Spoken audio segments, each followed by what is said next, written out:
राम राम राम हरे हरे, हरे कृष्णा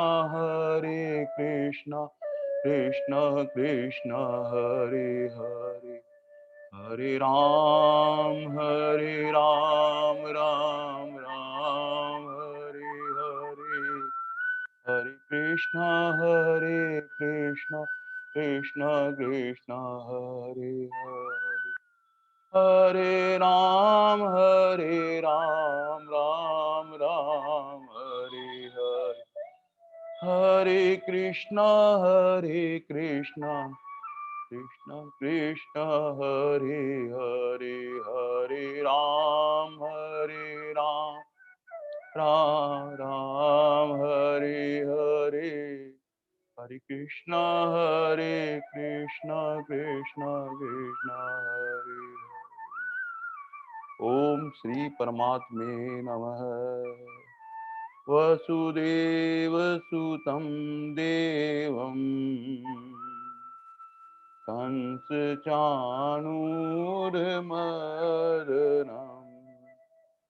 देवकी परमानन्दम् कृष्णं वन्दे जगद्गुरुम्। अयोऽपि सन्न्यात्मा भूतानामीश्वरोऽपि सन् प्रकृतिं स्वामिधिष्ठाय सम्भवामि आत्मया, यदा यदा हि धर्मस्य ग्लानिर्भवति भारत, अभ्युत्थानम् अधर्मस्य तदात्मानं सजानहम्, परित्राणाय साधूनां विनाशाय च दुष्कृतं, धर्म संस्थापनार्थाय संभवामि युगे युगे। जन्म कर्म च देह एवं यो वेति ततः तत्देहं पुनर्जन्म नेति मामेति सोजनम्। वीतराग भय क्रोध मन्मया मामुपाश्रिता, बहो ज्ञान तपसा पूता मद्भाव मांगता, वसुदेव सुतं देवम्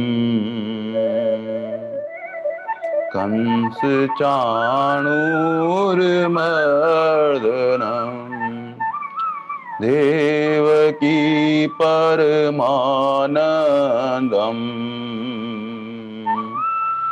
कृष्णं वन्दे जगद्गुरुम्। श्रीकृष्णं वन्दे जगद्गुरुम्। हे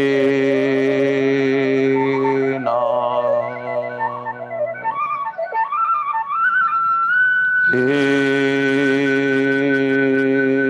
मेरे नाथ, मैं आपको भूलूं नहीं। हरि शरण। नारायण नारायण नारायण नारायण नारायण नारायण।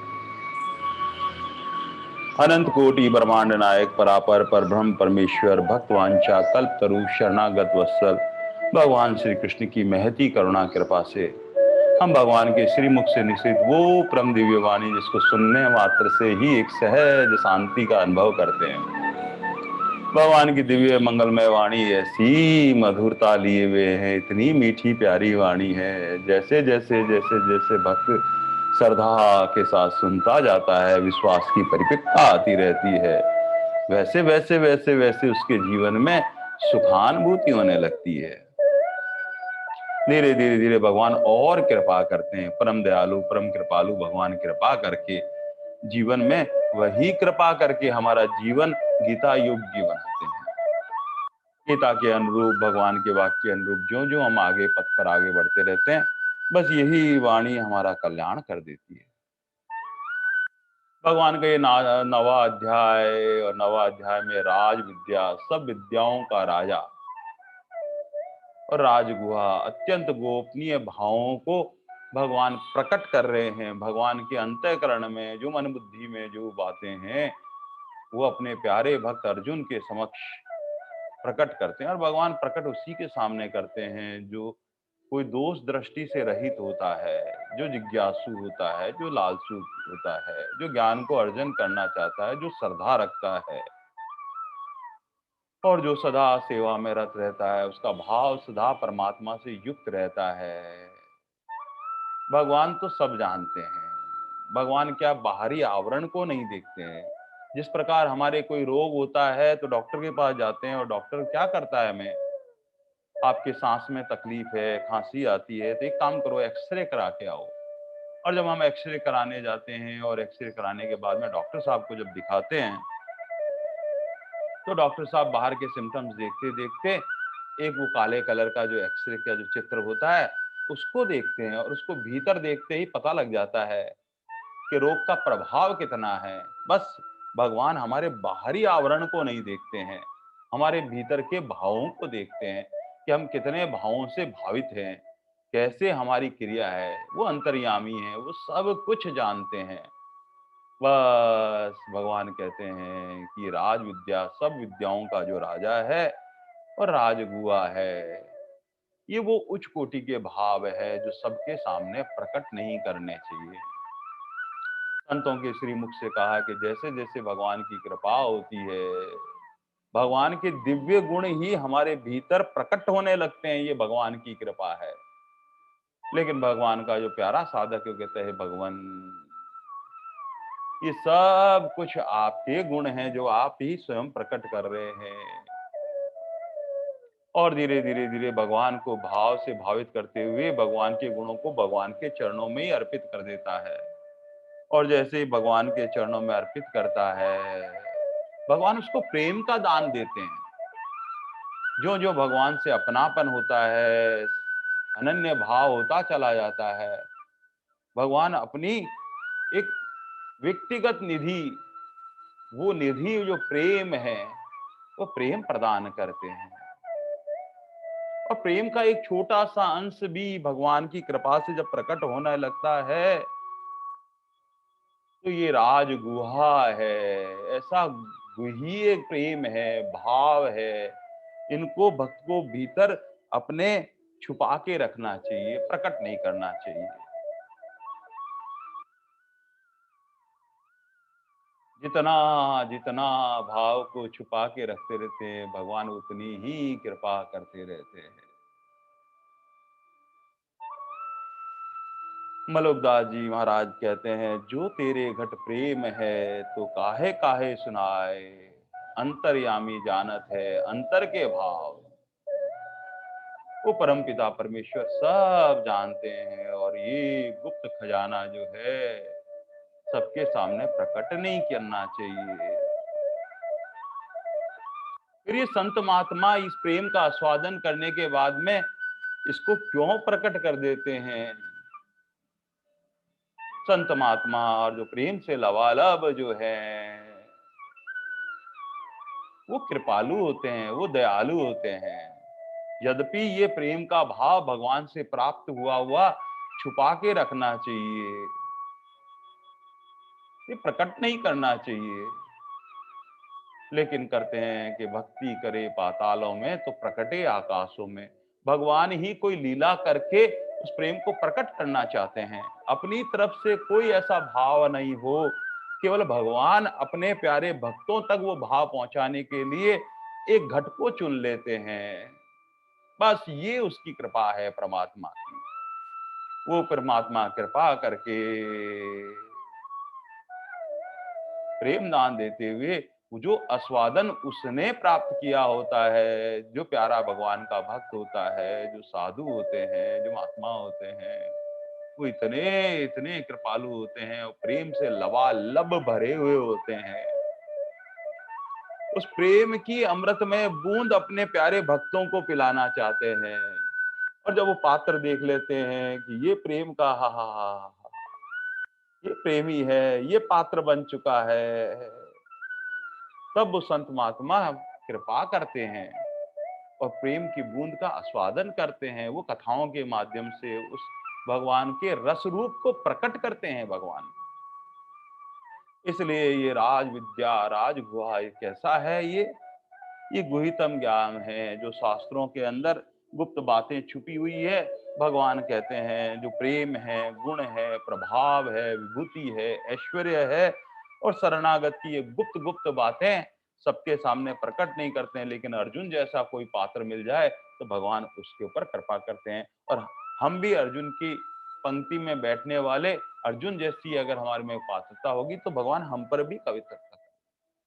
भगवान कहते हैं इतना इतना पवित्र है कि जो भी नाम जप लीला गुण ध्यान स्मरण करता है वो क्या होता है, धीरे धीरे से दुराचारी व्यक्ति महात्मा बन जाता है। इतना पवित्र है, सबको पवित्र करने वाला ये दिव्य ज्ञान है। ये नवा अध्याय बहुत बहुत बहुत उच्च कोटि का अध्याय है। जितना जितना भीतर साधक के भीतर में नवे अध्याय के ये भगवान की दिव्यवाणी जाती है उसको और पवित्र करती रहती है। भगवान कहते हैं ये अति उत्तम है। अति उत्तम का मतलब ये है कि भक्त जैसे जैसे जैसे जैसे भगवानी का वाणी का स्वादन करता रहता है वैसे वैसे वैसे वैसे वो भगवान का प्यारा हो जाता है और इतना उत्तम हो जाता है। भगवान कहते हैं भगत तो मेरे मुकुट का मणि है। भगवान उसको अपने मुकुट में धारण करते हैं। लेकिन भगवान का भक्त सदा चरणों में ही रहना चाहता है। वो भगवान के प्यारे भक्तों का भी दासानुदास कहता है, मैं तो भगवान आपके जो दास है उन दास के चरणों में रहना चाहता हूँ, सदा उनकी कृपा बनी रहे। इस प्रकार जो प्यारे भगवान के भक्त हैं उनके सानिध्य में रहने से वो लोहा भी पारस बन जाता है। धीरे धीरे धीरे सोना बनता है, फिर पारस बन जाता है। भगवान ने कहा कि ये राज विद्या कितना धर्म युक्त है, सब वेद शास्त्रों के विज्ञान सहित ज्ञान है, अनुभव को देने वाला है। ऐसा नहीं कि केवल सुना सुनाया है, वो प्रैक्टिकल के साथ में थोड़ी भी पूरी तरह से होता है। और भगवान कहते हैं इतना सुसूक्ष्म है, करने में बहुत सहज और सरल है। इसीलिए स्वामी जी महाराज कहते हैं मैं भगवान का हूं और भगवान मेरे हैं। अब बताइए इससे अधिक सुसूक्ष्म क्या हो सकते हैं, बस मानना है। हे प्रभु हम तो आपके हैं, मैं तेरा हूँ, मैं तेरा हूँ, मैं तेरा हूँ, मैं तेरा हूँ। इतना सुसूक्ष्म है, दिन में जब भी हो भगवान की जहां दर्शन हो जाए। यद्यपि विराट स्वरूप में सर्वव्यापक परमात्मा है, सर्वत्र उनकी सत्ता है, जहां कहीं है वहां उनके दर्शन करने का प्रयास करें। लेकिन जहां ऐसी दृष्टि नहीं हो इस सृष्टि में, तब तक जहां भगवान जगह मंदिर में जाएं या जहां भगवत भीतर से भाव आ जाए, बस वहां भगवान के हे भगवान मैं आपका ही हूँ। भगवान कहते हैं धीरे धीरे धीरे धीरे धीरे धीरे क्या है, ये ऐसा दिव्य ज्ञान है, अविनाशी है। एक बार बस अनुभव हो जाए इस बात का तो कभी फिर नष्ट नहीं होता है। इसलिए भगवान ये दिव्य ज्ञान राज विद्या राजगुहा अर्जुन के सामने प्रकट कर रहे हैं। और प्रकट करते करते भगवान ने पिछली बार जो है 24 श्लोक नवे अध्याय के पूर्ण हो चुके थे। 25वें श्लोक में भगवान यही कहते हैं कि जो जैसी जिसकी उपासना साधन होता है बस वैसा ही उसको फल प्राप्त होता है। इसलिए बहुत सूक्ष्म बात है यहाँ पर। एक प्रकृति का नियम है, लॉ ऑफ अट्रैक्शन, आकर्षण का नियम। जहां हमारा मन होता है, जहां हमारी बुद्धि होती है, बस वहीं हमारा धीरे धीरे धीरे धीरे आकर्षण होता है। अगर ये मन से प्यार और बुद्धि से विचार अगर परमात्मा से युक्त होगा, तो हमारा सहज आकर्षण परमात्मा के स्वरूप में होने लगेगा और भगवान के बहुत नजदीक पहुंच जाते हैं। इतना सब कुछ होने के बाद में भगवान यहाँ तक कहते हैं कि मैं सबका योग क्षेम वहन करता हूँ। इतने परम दयालु, परम कृपालु, कितनी बड़ी अपने भक्त की गारंटी लेते हैं। लेकिन साधन भी वैसा ही चाहिए, अनन्यता चाहिए, नित्य और निरंतरता चाहिए। तब भगवान उसका सब अप्राप्त को प्राप्त करा देते हैं और प्राप्त की भगवान रक्षा करते हैं। लेकिन फिर भी हम कहीं कामना के वशीभूत होकर, लालसा के वशीभूत होकर क्या करते हैं? अनेक प्रकार के देवी देवताओं का पूजन करते हैं, पितरों का पूजन करते हैं, भूत प्रेतों का तक पूजन करने लग जाते हैं। देवताओं का पूजन और पितरों का पूजन तो ठीक है, लेकिन भूत प्रेतों का तो पूजन भी नहीं करना चाहिए, स्वामी महाराज कहते हैं। क्योंकि जो प्रकृति का नियम है, जैसा विचार होता है वैसी ही रूप रेखा तैयार होती है भीतर अंतःकरण में। इसलिए जो जैसा है उन देवताओं की अगर या पितरों की पूजा करनी हो, पूजा का मतलब उनको नमस्कार और उनके सम्मान में जो करना है आनंद से वो कर दें। लेकिन जो चिंतन है वो तो मेरे प्रभु का ही करें, क्योंकि ये सब मेरे प्रभु के विराट स्वरूप के ही तो स्वरूप हैं ये सब। ऐसा भाव करके जो निष्काम भाव और भगवत भाव से भगवान की सभी देवता में भाव रखता है कि ये सब मेरे प्रभु के ही अंश है, तो भगवान कहते हैं कि वो मेरा ही पूजन होता है। बस भगवान ऐसे ही कहते हैं, लेकिन ऐसी बुद्धि, ऐसा विवेक जब तक जागृत नहीं हो तब हम अलग मानते हैं, देवताओं की सत्ता को अलग मानते हैं, पितरों की सत्ता को अलग मानते हैं, भूत प्रेतों की सत्ताओं को अलग मानते हैं। और वो सोचते हैं कि भगवान हमारी पूर्ति नहीं कर पा रहे हैं, ये हमारी सुगमता से करते हैं। फिर क्या होगा? प्रकृति के जिस नियम से, जिस आकर्षण से हम आकर्षित हो जाते हैं, बस वैसा ही हमारा अंतःकरण बनने लगता है। और भगवान कहते हैं इस 25 श्लोक में, यन्ति देववत देवान पितृयन्ति पितृव्रता भूतानि यन्ति भूतेजा यन्ति मधाजनी अपि माम्। भगवान कहते हैं कि देवताओं का पूजन करने वाले देवताओं को प्राप्त होते हैं, पितरों को पूजन करने वाले पितरों को प्राप्त होते हैं, और भूत प्रेतों का पूजन करने वाले भूत प्रेतों को प्राप्त होते हैं।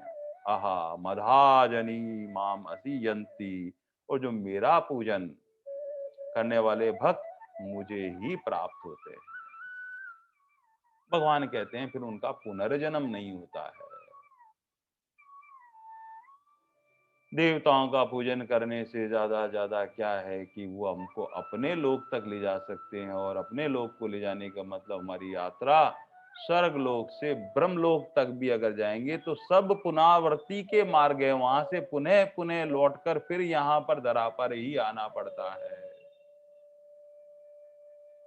लेकिन केवल केवल भगवान का भजन करने से, भगवान का चिंतन करने से, भगवान का स्मरण करने से जो जो साधक भगवान के सन्निकट पहुंच जाता है, फिर भगवान को ही प्राप्त हो जाता है, फिर वो पुनः लौटकर इस धरा पर नहीं आता है। बस जैसे अर्जुन ने ऐसा सुना, दोनों हाथ जोड़ते हुए प्रभु से कहा, हे प्रभु, मैं लौट के आना नहीं चाहता हूँ, लेकिन आपका ही स्मरण करना चाहता हूँ, आपका ही चिंतन करना चाहता हूँ, आपका ही भजन करना चाहता हूँ। इसके लिए मुझे क्या-क्या करना पड़ेगा, कितना दान करना पड़ेगा, कितना पुण्य करना पड़ेगा, कैसी सामग्री से आपका यज्ञ करना पड़ेगा, तप करना पड़ेगा, कौन से साधन से मैं आपको प्राप्त करूँ ताकि फिर मुझे पुनः इस धरा पर लौट कर आना ही नहीं पड़े। मुझे क्या-क्या कर साधन करने पड़ेंगे। अंतर्यामी प्रभु अर्जुन का भाव जानते हुए भगवान कहते हैं मुझे प्राप्त करने के लिए मुझे कुछ भी नहीं चाहिए। ये भगवान की कृपा देखो। हा हा हा हा। भगवान इसीलिए हम सबको निष्पृहा निष्काम भाव रखना के लिए प्रेरित करते रहते हैं। जो कुछ नहीं चाहता है उसको सब कुछ देना चाहते हैं भगवान, और भगवान यही कहते हैं अर्जुन, केवल पूजा और नमस्कार करने से मैं प्रसन्न हो जाता हूँ। जहाँ कहीं मंदिर में जाकर भगवान के भाव से ऐसे नमस्कार करते हुए, चरणों से नख का दर्शन करते हुए, बस मस्तक को भगवान के चरणों में नवाते हुए अपने मन बुद्धि को भगवान के चरणों पे अर्पण करने से भगवान प्रसन्न हो जाते हैं। भगवान हमारे भीतर के भावों को देखते हैं कि किस भाव से ये नमस्कार करता है। संत महात्मा कहते हैं कि प्रभात बेला में प्रातः काल उठते ही प्रभु का चिंतन हो। प्रभु का चिंतन ना हो तो भी कोई बात नहीं, लेकिन संसार का चिंतन तो भूल कर भी नहीं हो। बिल्कुल चुप साधन में बैठ जाए, न संसार याद आवे न परमात्मा याद आए। स्वामी जी महाराज कहते हैं ये बहुत उच्च कोटि की स्थिति है। प्रभु याद नहीं आ रहे तो कोई बात नहीं, लेकिन संसार भी याद नहीं आना चाहिए। और जब संसार ही याद नहीं आएगा तो जो कुछ बचेगा वो तो प्रभु ही है। बस ऐसे साधन में बैठकर कुछ देर शांति से बैठते रहे। प्रारंभिक अवस्था के अंदर हो सकता है कि कुछ न कुछ हमारे चित्त में विचारों का जमावड़ा है। वहां पर बहुत सारे चित्त में दिन भर में जो कुछ भी हमने कचरा डाला हुआ है उसकी स्फुरना होती रहती है। जो हम कान से सुनते हैं, आंख से देखते हैं, जिह्वा से भीतर मुद्र जाता है, सब कुछ वो वहां से स्फुरना होती रहती है। लेकिन जो प्यारा भगवान का भक्त होता है, जो भगवान की वाणी का स्वादन करता रहता है, आंख से नित्य परमात्मा का दर्शन करता है, वहां जिह्वा से नाम लेता रहता है, हाथों से भगवान के चरणों को छूना चाहता है स्पर्श से, और गंध के रूप में फूल जो भी चढ़ाए, हर परिस्थिति में प्रभु याद आते रहते हैं। धीरे धीरे धीरे धीरे क्या होगा, अंतःकरण में प्रभु ही विराजमान हो जाएंगे और एक बहुत कुछ कोटि की स्थिति वैसी बन जाती है जब सपन में भी प्रभु का ही स्मरण होने लगे और फिर धीरे धीरे प्रभात बेला में उठ जाए, प्रभु सहज याद आने लग जाए। भगवान को याद करते करते करते करते अपने जीवन में जब जब परम दयालु परम कृपालु ने जब जब हम पर कृपा करी है, जब जब हम संकट में आए हैं, भगवान ने कैसे हमारे संकट को दूर किया है, उसकी करुणा कृपा को भीतर ही भीतर अनुभव करे। हे दयालु, हे कृपालु,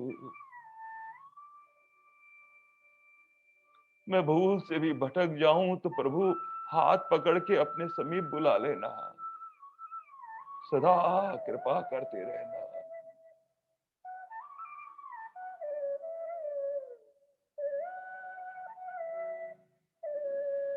और शांत चित से बैठ जाए।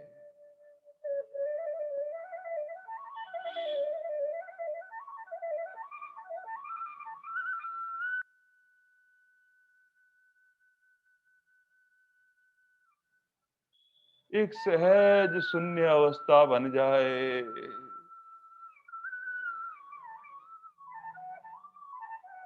एक निर्विकल्प समाधि बन जाए।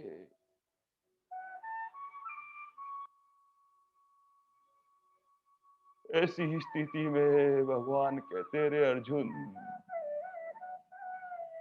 ऐसी स्थिति में न कोई सामग्री की आवश्यकता है, न फूल की आवश्यकता है, न घृत की आवश्यकता है, न धन की आवश्यकता है। ये भाव मुझे बहुत पसंद है, अब क्या खर्चा लगा। भगवान ये कहते कहते भगवान कहते हैं मुझे कुछ नहीं चाहिए। ये तन संसार की सेवा के लिए मिला हुआ है, ये धन अपने जीवन यापन और सेवा के लिए मिला हुआ है। एक जो मन है, बस मन मन मन मन मेरे को अर्पण कर, अपने मन से प्यार, बुद्धि से विचार, बस भगवान यही चाहते हैं। इसलिए भगवान ये कहते हैं, अर्जुन, पत्रम पुष्पम फलम तोय यो मे भक्ता प्रयच्छन्ति।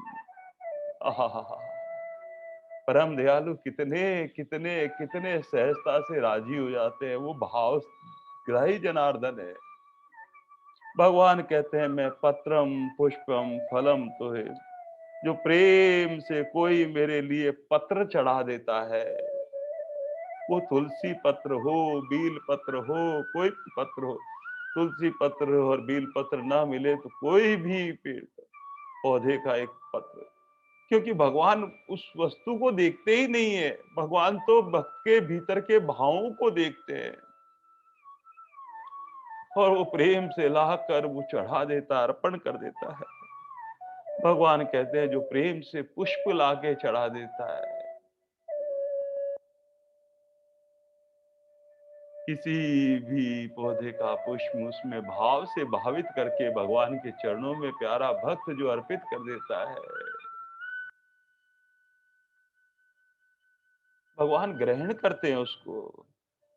जहां कहीं कोई फल हो, सर्वप्रथम भगवान का चिंतन हो, बाजार जाए तो अरे अभी बड़े प्यारे प्यारे सेब आ रहे हैं, अंगूर आने लगे हैं, या ये आने नई ऋतु के फल आने लगे हैं, बस तुरंत हमारे ठाकुर जी याद आ जाए।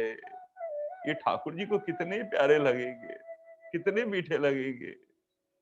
और वहीं से भाव बनाता बनाता बनाता जब भी कोई नई वस्तु हो, नया वस्त्र हो, कोई भी हो, ठाकुर जी को अर्पण कर दे।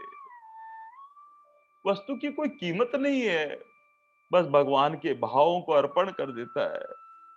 शुद्ध बुद्धि से जिस प्रेमी जो भक्त है प्रेम पूर्वक अर्पण करता है, भगवान कहते हैं मैं प्रकट होकर उसको भाव सहित खाता हूँ। आहा, प्रेम की भाषा ही अनमोल है, प्रेम प्रेम के बोल अटपटे हैं। भगवान इतने भाव में विह्वल हो जाते हैं। भगवान कहते हैं जो प्रेम से मुझे जल चढ़ाता है, मैं जल को खाता हूं। कोई पुष्प चढ़ाता है तो मैं पुष्प को खा लेता हूं। कोई पत्ता मुझे चढ़ाता है तो मैं पत्ते को खा जाता हूं। अब बताइए संसार में कोई जल को भी खाया जाता है, लेकिन भगवान प्रेम से लबालब है और प्रेम की भाषा ही ऐसी है। जहां प्रेम है वहां शब्द व्याकरण नहीं होते। ऐसे हमारे प्रभु और प्रेम से लबालब जो प्यारा भक्त है उसका भगवान ने अर्पण किया हुआ भाव उनका ग्रहण किया है।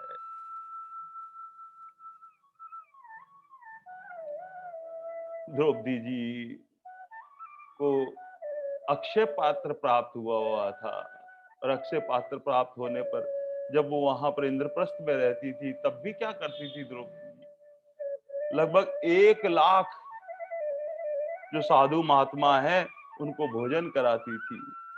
लगभग 80,000 साधुओं का तो भोजन तैयार करके नित्य भोजन प्रसादी करवाती थी, और लगभग 20-30 हजार साधुओं के यहाँ पर सीधा भेजा करती थी। ऐसी परम पवित्र द्रौपदी जी भगवान को जब जब पुकारती थी, जब जब पुकारती थी, भगवान दौड़े चले आते थे। एक बार ऐसी घटना हुई,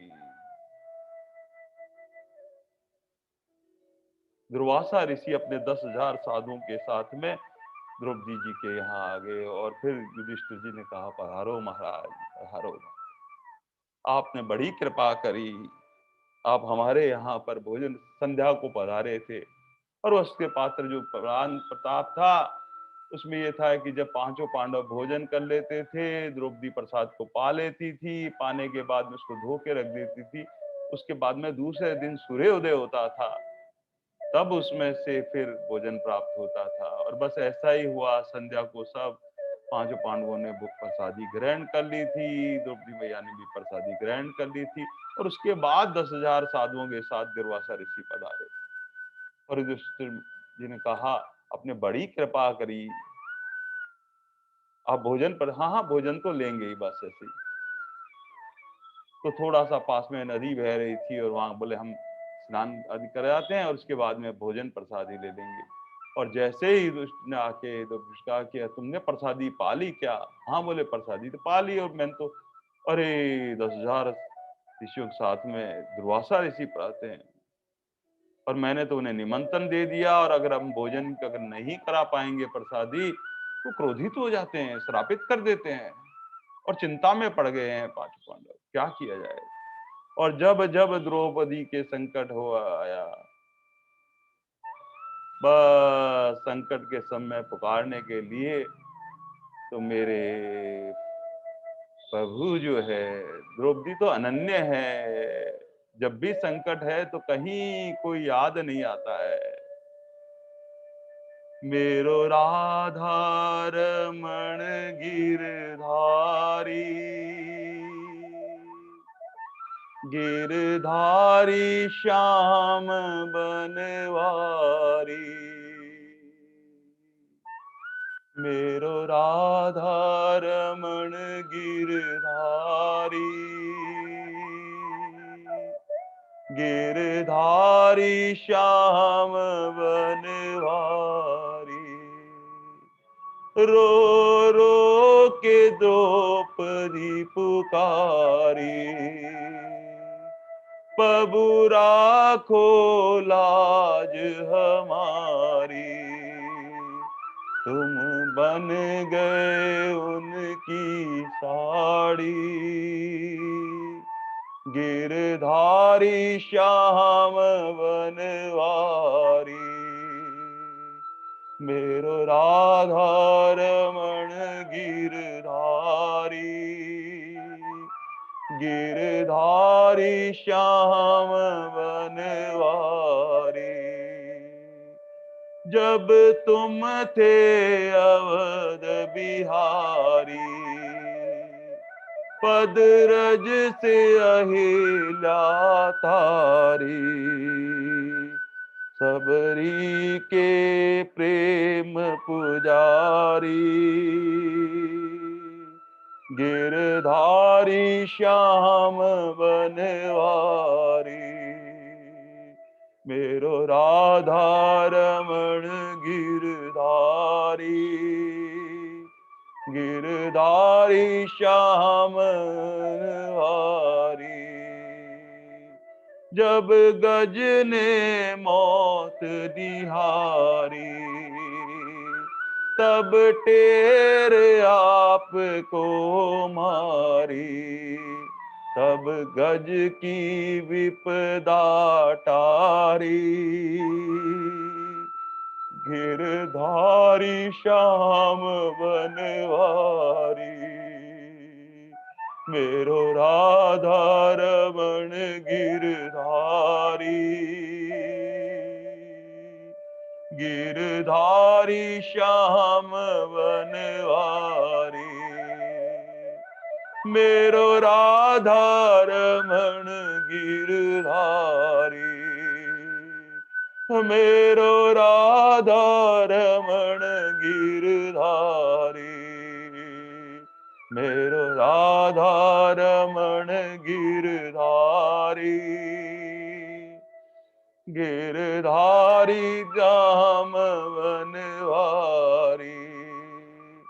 जीवंती गणिका तारी, तेरी जय हो कुंज बिहारी।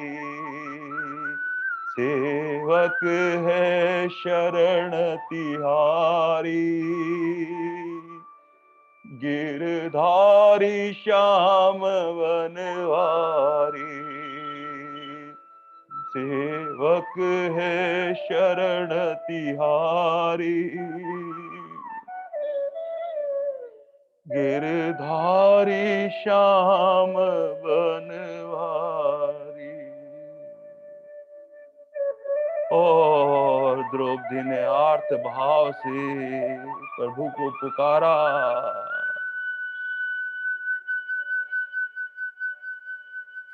और भगवान क्या करते हैं, जो भी आर्त भाव से प्रभु का प्रेमी जब भी पुकारता है, भगवान दौड़े दौड़े चले आते हैं। राधा रमण गिरधारी, गिरधारी श्याम बनवारी, मेरो राधा रमण गिरधारी, गिरधारी श्याम बनवारी। ऐसी आर्त भाव से द्रौपदी की प्रार्थना सुनकर भगवान द्वारिका से दौड़ते दौड़ते प्रकट हो गए। और जैसे ही भगवान आए, सब पांडव एकदम चिंतित से थे। और देखते देखते भगवान तो पांचाली पांचाली पांचाली पांचाली करते करते आए। और भीतर से जब द्रौपदी आई, और द्रौपदी ने कहा, भगवान केशव केशव बहुत संकट आ गया है। और भगवान कहते हैं, अरे कोई न कोई संकट रहता तुम्हारे, पहले मेरा संकट बैठो। अरे प्रभु आपके क्या संकट है केशव? बोले मुझे बहुत तेजी से भूख लगी हुई है। अरे आपको भी भूख लगी है, आप भी भोजन करना चाहते हो, यही तो संकट है। दुर्वासा ऋषि 10,000 साधुओं के साथ में आए हुए हैं। अरे तुम्हारे पास में तो वो पात्र है ना, अक्षय पात्र, लेकिन अरे आप भी क्या प्रहास कर रहे हैं। मैंने हम सबने भोजन प्राप्त कर लिया है, और प्रसादी प्राप्त करने के बाद में संध्या को हमने उसको धोकर उस पात्र को रख दिया है। अब तो सूर्य उदय होने के बाद में ही उसमें प्रसाद प्रकट हो सकता है। बोले नहीं नहीं नहीं, मुझे दिखाओ कहाँ है, कहाँ है, लाओ लाओ। और भगवान ने कहा, लाओ लाओ लाओ। अरे उसमें कुछ मैंने अच्छी तरह से धोकर साफ करके रखा है। लेकिन जब भगवान कहने लगे तो फिर द्रौपदी उस पात्र को लेकर आई। और भगवान ने जैसे ही पात्र में हाथ डाला, कर्तुम अकर्तुम सर्वथा कर्तुम सत्यम, भगवान तो कुछ भी कर सकते हैं। ऐसे हमारे प्रभु ने हाथ बाहर निकाला तो उसमें एक पत्ता था। अब प्रभु के हाथ में पत्ता था या उस पात्र में पत्ता था, ये प्रभु की लीला। और भगवान ने द्रौपदी से कहा, रे इसमें तो प्रसाद रखा नहीं मेरे लिए। और भगवान ने जैसे ही पत्र अपने पर रखा, अनंत कोटि ब्रह्मांड नायक, सबका पालन पोषण करने वाले, सब जीवों को तृप्त करने वाले भगवान ने एक जैसे ही पत्ता रखा, सब तृप्त हो गए। उधर दुर्वासा ऋषि के साथ में सब जो संत महात्मा वहां पर स्नान कर रहे थे, वो सब तृप्त होने के बाद में डकार लेने लगे, जैसे पेट भर गया है। तब भगवान ने दृष्टि से कहा, अरे देखो ना इतनी देर हो गई, बुला के लाओ दुर्वासा ऋषि को। और फिर वहां पर उनसे कहा कि भोजन की प्रसादी सब रखी है, ठंडी हो रही है, पधारो पधारो आप। वो कहते हैं कि हम तो अब तृप्त हो चुके हैं, हमें तो एक निवाला हमसे नहीं लिया जाएगा। ऐसे तृप्त करके इतना बड़ा संकट जो है, भगवान जो भगवान का अनन्य प्रेमी है, जो प्रेम से भगवान को एक पत्र से तृप्त हो जाते हैं। अब बताइए इसमें क्या धन खर्च करना पड़ता है। जहां कहीं भी प्रभात वेला में अपने मंदिर के स्थान पर फूल तोड़े, पत्ता तोड़े, पहले प्रणाम करें उसके अंदर, हमारे प्रभु ही विराजते हैं। हे पुष्प देवता, आप भगवान के चरणों में पधारो, ऐसे करके एक एक पुष्प को तोड़े। और लाकर भगवान के चरणों में अर्पित कर दे। हे प्रभु, तेरा तुझको अर्पण। बस भगवान इस भाव को ग्रहण कर लेते हैं। भगवान नहीं देखते पत्र पदार्थ को, देखते ही नहीं है। वो तो भीतर के भाव को देखते हैं। जिस प्रकार डॉक्टर एक्सरे के अंदर देखता है कि इसके अंदर कैसा है, वो बाहर का आवरण देखता ही नहीं है डॉक्टर। बस ऐसे ही मेरे प्रभु हमारे अंतःकरण को देखते हैं कि हमारा मन कैसा है, हमारी बुद्धि कैसी है, मन से प्यार है या नहीं है, बुद्धि में विचार है या नहीं है, चित्त में भगवान की बातों से सरोबार है या नहीं है। और इन सब के होने के बाद में अहंकार कितनी दूर पे खड़ा है। ये सब कुछ होने के बाद में अहंकार रहित है या नहीं है। बस ऐसा जिसका मन निर्मल हो गया है। कबीर मन निर्मल भया जू गंगा का नीर, पाछे पाछे हरि फिरे कहत कबीर कबीर। उसके भगवान सारे संकट मिट देते हैं। हम न जाने कितने आडंबर कर करके भगवान को रिझाना चाहते हैं, लेकिन भगवान तो पत्रम पुष्पम फलम तोयम, एक पत्र से भाव से भावित हो जाते हैं, एक पुष्प से।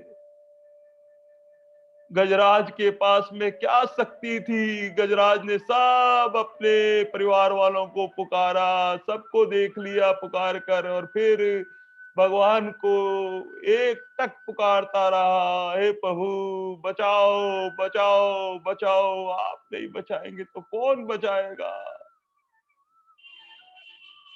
इस तरह से मगरमच्छ ने जब गज पांव पकड़ कर ले जाने लगे, गज और ग्राह की कथा हम भागवत में सुनते हैं, और वहां पर कोई आसरा नहीं, केवल एक प्रभु का आसरा।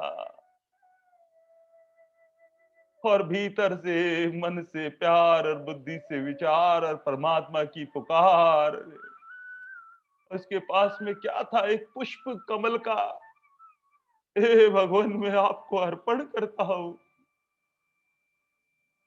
और हमारे प्रभु उस गजराज के हृदय के भाव से पुष्पित उस पुष्प को आज तक धारण करते हैं। आज भी प्रेम से दी हुई वस्तु को भगवान उस कमल के पुष्प को अपने भीतर लगा के रखते हैं। और जब एक पुष्प इतने भावों से भावित होने पर भगवान साथ में रखते हैं, और नित्य हमारे ऊपर भगवान की ऐसी कृपा हो, हम मन से प्यार और बुद्धि से विचार करते करते हम भगवान को इतने अनुष्ठान करते करते पुष्प चढ़ाए, जल चढ़ाए, तो कितनी भक्ति बढ़ जाएगी। आप विचार करके देखें। मूल बात है कि मन में भगवान का प्यार होना चाहिए और बुद्धि में विचार होना चाहिए।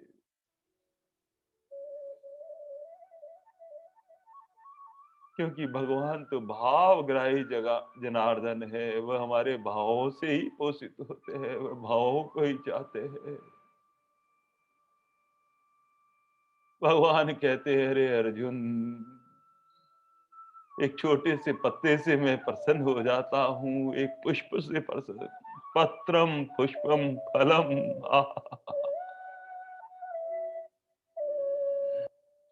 महासबरी मैया के पास में क्या थे? मतंग ऋषि ने कह दिया था, हे सबरी, तेरा जैसा भाव है, तुझे तो भगवान मिलने चाहिए। एक दिन देखना, राम जी तेरे यहाँ पास आएंगे। बचपन में ही कह दिया था। और सबरी मैया ने कहा, कब आएंगे गुरुदेव? बोले, कल आएंगे। अगले दिन होता और फिर गुरु महाराज से पूछती, राम तो है ही नहीं। मैंने कहा ने कल आएंगे, कल आता ही नहीं है, रोज आज हो जाता है। वो बोले जरूर आएंगे, कल आएंगे। ऐसे रोज रोज कहते कहते मतंग ऋषि ने कहा कि मेरी समय अवधि पूरी हो गई है, मुझे तो जाना होगा, लेकिन राम आएंगे।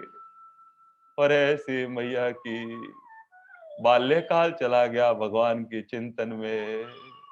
राम आएंगे, राम आएंगे। नित्य मेरे गुरुदेव ने कहा है, गुरुदेव की बात पर अटल विश्वास करते करते करते करते मैया सबरी कुमार अवस्था आ गई, यौवन चला गया, वृद्धावस्था आ गई। बचपन में कही हुई बात बचपन की हो गई, लेकिन गुरुदेव की बात पर इतना अटल विश्वास। पत्तों पत्तों से पूछती है, रो रो के पूछते हैं उस सांवरे की पाती, और पत्तों से पूछता है उनका ठिकाना। मन हो गया दीवाना, मन हो गया दीवाना, मन हो गया दीवाना।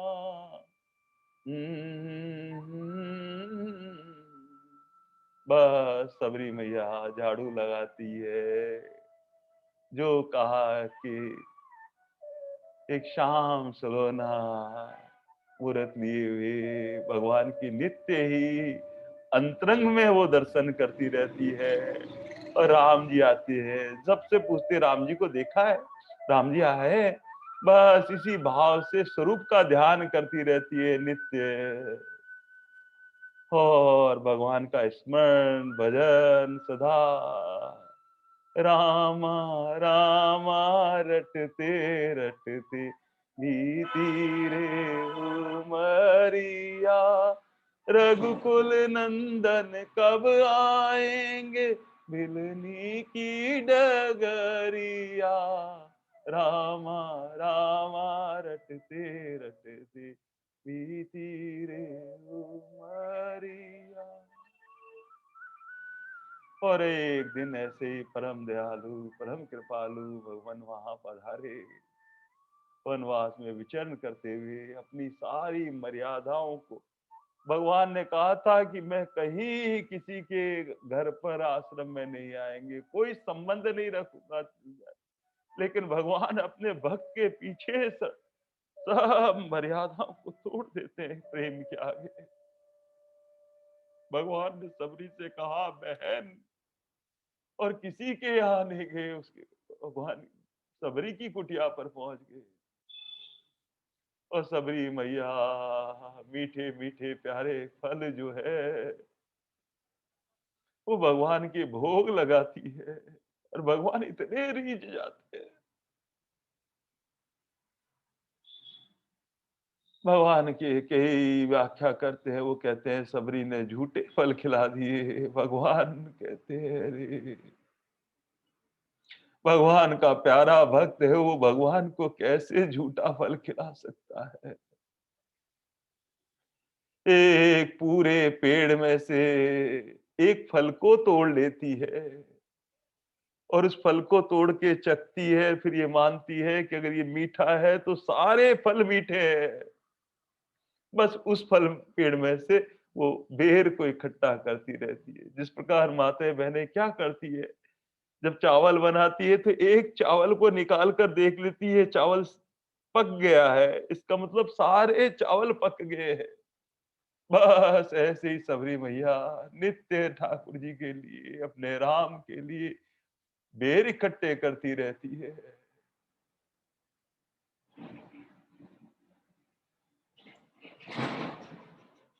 माँ सबरी की क्या औकात थी, ये तो प्रेम की बात थी, और प्रेम का बंधन था जिसमें भगवान बंध जाते हैं, और भगवान वहां पर कुछ नहीं कहते हैं।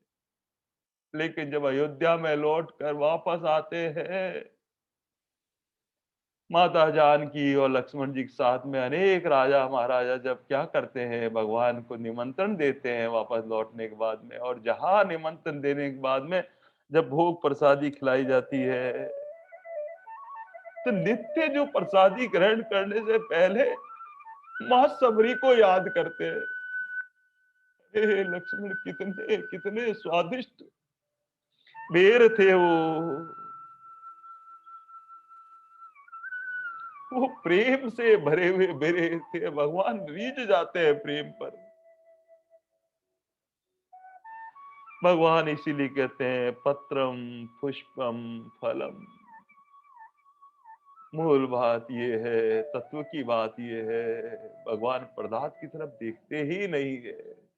भगवान हमारे भीतर के भाव देखते हैं। भगवान हमारी श्रद्धा देखते हैं, हमारा भीतर का विश्वास देखते हैं, हमारा प्रेम देखते हैं, हमारा स्मरण देखते हैं। ये तो भक्ति के सब अंग हैं। वस्तु छोटी है या बड़ी है वो महत्वपूर्ण नहीं है। भगवान कहते हैं कि उसका भाव कितना चिपका हुआ है उस वस्तु से, कि मेरे प्रभु के लिए है। बस भगवान उस भावग्राही जनार्दन जो है उस भाव को ग्रहण करते हैं। इस तरह से भगवान कहते हैं, रे सबरी जितना इंतजार करती थी भगवान की, कभी उसने परीक्षा नहीं ली बल्कि प्रतीक्षा करी। बस भगवान के भाव में यही महत्वपूर्ण बात है। हम छोटी छोटी सी थोड़ी सी साधना करते हैं फिर परीक्षा लेते हैं। भगवान परीक्षा के लिए नहीं है, भगवान प्रतीक्षा के लिए है। और जब भगवान प्रतीक्षा जो करता है, आतुरता से करता है, भगवान उसको परिपूर्णता प्रदान करते हैं। वरना हमारा विश्वास टूट जाता है। हम कहते हैं, रे भगवान, हमने इतनी माला फेरी, आपने तो हमारा ये काम ही नहीं किया। इसलिए अपने जीवन में परीक्षा नहीं ले, भगवान की प्रतीक्षा करे। भगवान सहस्त्र गुणा करके लौटाते हैं, ऐसा हमारे भीतर दृढ़ विश्वास होना चाहिए। लौटाए लौटाए नहीं लौटाए नहीं लौटाए, बस इस क्रिया से मेरे प्रभु प्रसन्न होते हैं। हमारा ऐसा भाव हो निष्काम भाव से कि ये प्रभु की प्रसन्नता के लिए है। भगवान दर्शन दे तो प्रभु की इच्छा है, नहीं दे तो उनकी इच्छा है। जो राखे त्यों रहेंगे, पर तेरे रहेंगे प्रभु। बस ऐसे रात दिन भगवान का स्मरण करते रहे। भक्ति का अंतरंग विषय जो है वो प्रभु का विश्वास है। वो कैसे न कैसे हमारे प्रभु का विश्वास हमारे भीतर आ जाए। सबरी मैया का क्या हुआ? शरीर टूट गया लेकिन विश्वास नहीं टूटा, और विश्वास नहीं टूटा तो उन्हें प्रभु मिल गए। बस ऐसे ही हमारा भगवान पे पूर्ण ऐसा विश्वास है। भगवान मीठे लगने लगे, प्यारे लगने लगे। भगवान तो पत्र से, पुष्प से, फल से और जल चढ़ाने से भगवान इतने इतने इतने इतने राजी हो जाते हैं। लेकिन उसमें मुख्य बात है मन से प्रेम और बुद्धि से विचार, मन से प्यार। प्रभु मेरे हैं, मेरे हैं, मेरे हैं, मेरे हैं। ओम तत्सत। आइए सब प्रेम से भगवान के असार संसार में जो है वो परमात्मा का नाम